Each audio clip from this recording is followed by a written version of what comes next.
Hello बच्चों, आइए प्रश्न को देखते हैं। 3 विभिन्न आकारों के बॉक्सों में 5 विभिन्न रंग की गेंदें डाली जाती है। प्रत्येक बॉक्स में सभी पांचों गेंदें आ सकती है। कितने तरीकों से गेंदों को बॉक्सों में रखा जा सकता है यदि कोई बॉक्स खाली ना रहे?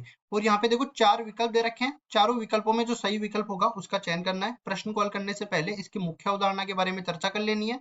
मुख्य अवधारणा, तो यहाँ पे सबसे महत्वपूर्ण जो सूत्र होता है वो इस तरह से समझो कि n में से r वस्तुओं के चयन के तरीके।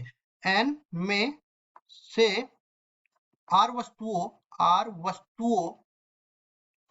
के चयन के तरीके ये किससे दिया जाता है? ये संचय से दिया जाता है, जो कि n c r के बराबर होता है। इसको आगे सरल करें तो फैक्टोरियल n बटा में फैक्टोरियल r गुणा में फैक्टोरियल n माइनस r के बराबर होता है। और देखो फैक्टोरियल n का मतलब ये होता है कि n और उससे छोटी सारी की सारी प्राकृत संख्याओं का गुणनफल।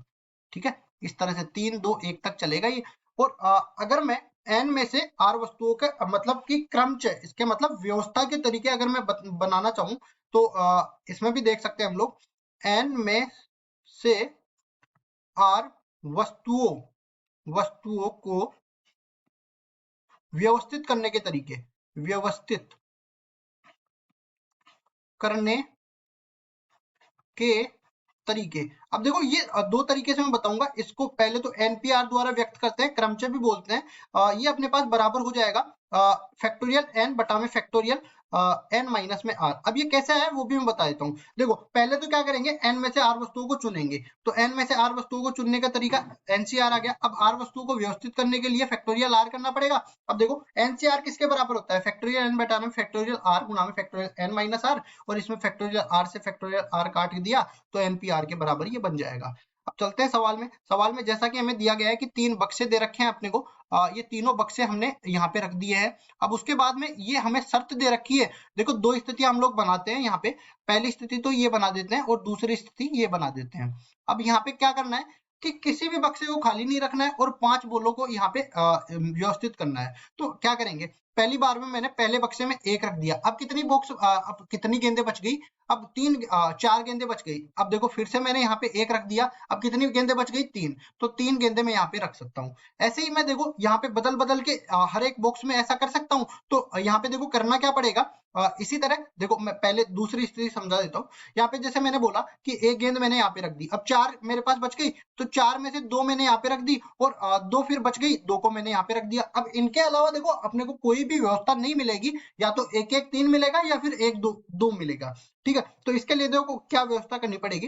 पहली चीज, पहली स्थिति के लिए मैं बता रहा हूँ, देखो 5 गेंदें थी, पहले बॉक्स के लिए मैंने 1 गेंद उधार ले ली। अब 4 गेंदें बच गई, तो दूसरे बॉक्स के लिए भी मैंने 4 गेंदें रख ली। इसी तरह अपने पास देखो ये अपने पास क्या बच गया, ये 3 गेंदें बच गई, तो 3 में से 3 गेंदें वापस ले ली। अब देखो यहाँ पे एक चीज मेरे पास क्या बन गई कि 3 स्थितियां, ये समझ लो कि 3 अक्षर है और जिनमें 1 की पुनरावृत्ति हो रही है। तो इनके व्यवस्थाओं के तरीके क्या हो जाएंगे, फैक्टोरियल 3 बार जमाना पड़ेगा और जो पुनरावृत्ति हो रही है उसका भाग लग जाएगा। तो 2 बार पुनरावृत्ति हो रही है, फैक्टोरियल 2 का भाग लग गया। इसमें भी हम लोग देख लेते हैं। इसमें क्या करना पड़ेगा, पहले बॉक्स के लिए 1 चुनना पड़ेगा, फिर अपने पास देखो दूसरे बॉक्स के लिए 2 चुनना है। अब 2 बच गई, तो तीसरे बॉक्स के लिए 2 चुनना है। अब इसमें भी देखो सेम यही करना पड़ेगा, फैक्टोरियल 3 बटा में फैक्टोरियल 2। इसको आगे सॉल्व कर लेते हैं। 5 से 1 का मान 5 के बराबर होता है, 4 से 1 का मान 4 के बराबर होता है, 3 से 3 का मान 1 के बराबर होता है, और फैक्टोरियल 3 बटा में फैक्टोरियल 2 का मान 3 के बराबर होता है। तो 5 का 20, 20 दिया 60 के बराबर ये बन जाएगा।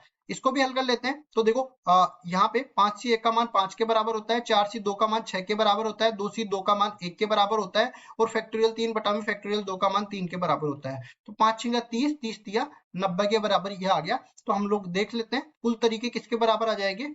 कुल तरीके ये अपने पास आ जाएंगे 60 प्लस 90, ये अपने पास बराबर हो गए 150 के बराबर। अब देख लेते हैं 150 कौन से विकल्प में है, सी विकल्प में। तो सी विकल्प बिल्कुल सही उत्तर हो जाएगा। आशा करता हूँ ये सवाल आपको समझ में आया होगा। धन्यवाद।